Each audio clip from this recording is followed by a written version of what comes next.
Oke, setelah kemarin nih kita membahas tentang para iblis sendiri, kelompok musuh di dunia Kimetsu no Yaiba. Kini kita akan membahas para pahlawan kita yang akan siap membasmi para iblis tadi, atau para pilar, atau yang dikenal sebagai Hashira.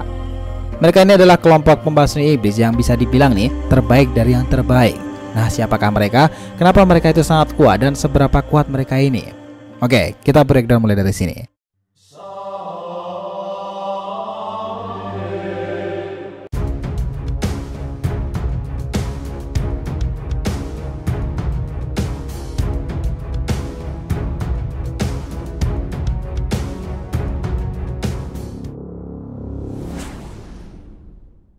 Hai guys, welcome back to the RTV channel. Nah, kali ini kita akan membahas mengenai para pilar alias Hashira di Kimetsu no Yaiba itu.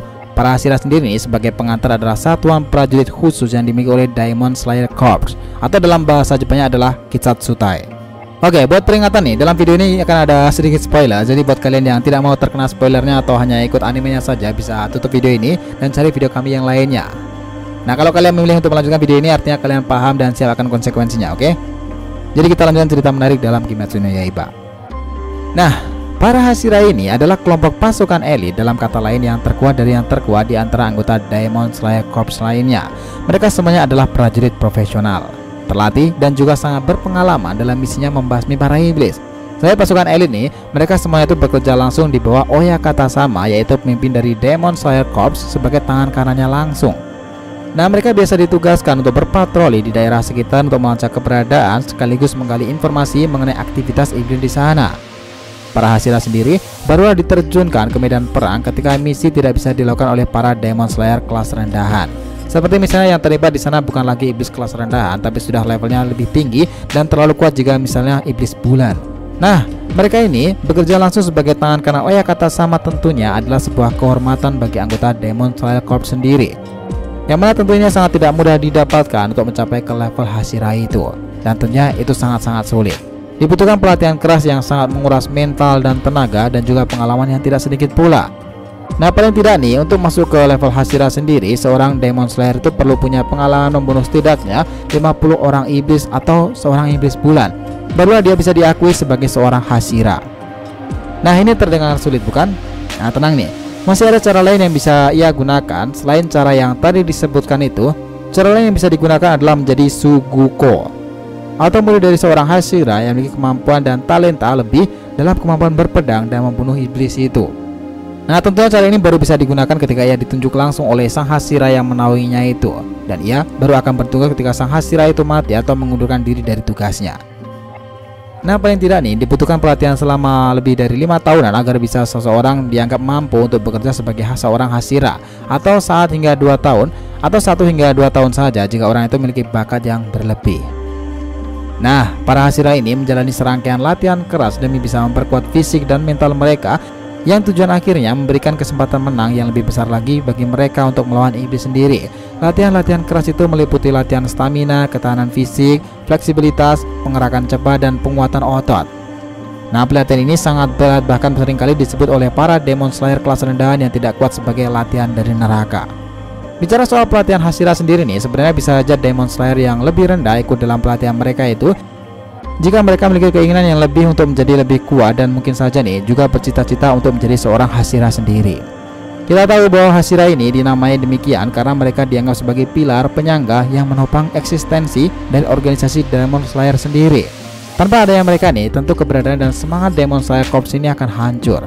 Ini artinya nih, dengan kekuatan dan posisi yang para pilar itu miliki, tanggung jawabnya itu bukan lagi hanya soal membasmi iblis dan memimpin kelompok Demon Slayer Corps sebagai tangan kanan Oyakata Sama, tetapi juga memiliki tanggung jawab moral untuk menjaga moral Demon Slayer Corps sendiri dan menjaga nama baik dari organisasi itu. Berat bukan tanggung jawab mereka? Nah, jumlah Hashira ini semuanya ada 9 orang, di mana mereka semuanya itu menguasai teknik-teknik pernapasan yang berbeda-beda. Dan mereka semuanya memiliki penampilan yang unik, yang membedakan satu dari yang lainnya. Pangkat mereka sebagai Hashira itu dinamai berdasarkan teknik pernapasan yang mereka kuasai. Sebagai fakta unik, jumlah 9 Hashira ini mirip dengan jumlah guratan yang digunakan untuk menulis kanji dari Hashira sendiri, yang mana juga terbuat dari 9 buah guratan. Nah, kesembilan Hashira yang ada di saat itu adalah Gyuki Tomioka si pilar air, Shinobu Kucho si pilar serangga, Kyujuro Rengoku si pilar api, Tengen Uzui si pilar suara, Mitsuri Kanronji si pilar cinta, Iguro Obanai si pilar ular, Senemi Shinazugawa si pilar angin, Yume Himejima si pilar batu, dan juga yang terakhir adalah Muichiro Tokito si pilar kabut. Nah, mereka semua memiliki sifat dan kepribadian yang berbeda-beda tuh, sebagai hasil dari masa lalu, dan juga mereka perjalanan karir mereka itu sebagai seorang pilar sangat beragam. Seperti Gyu dan Iguro yang pendiam itu, Rengoku dan Uzui yang periang dan juga eksentrik, atau Senemi yang keras dan kasar itu. Nah, sebelum mereka juga ada lagi seperti Urokodaki Sakonji yang merupakan pilar air sebelum Gyu sendiri, dan tentunya itu adalah gurunya.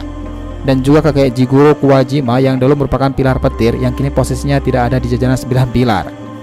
Oke, sebagai prajurit berpengalaman dan juga terlatih nih, para pilar ini bisa saja memiliki murid yang ia bimbing, seperti misalnya dalam kasusnya Mitsuri Kanroji, sang pilar cinta itu.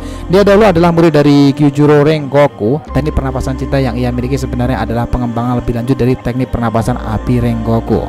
Nah, selanjutnya nih, apakah para pilar ini bisa berhenti dari jabatannya?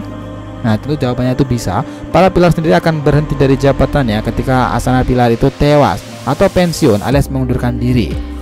Nah, contoh pilar yang nyata karena mengundurkan diri itu adalah Urokodaki Sakonji, kakek Jigoro Kuwajima, Shinjuro Rengoku, dan juga Tengen Uzui.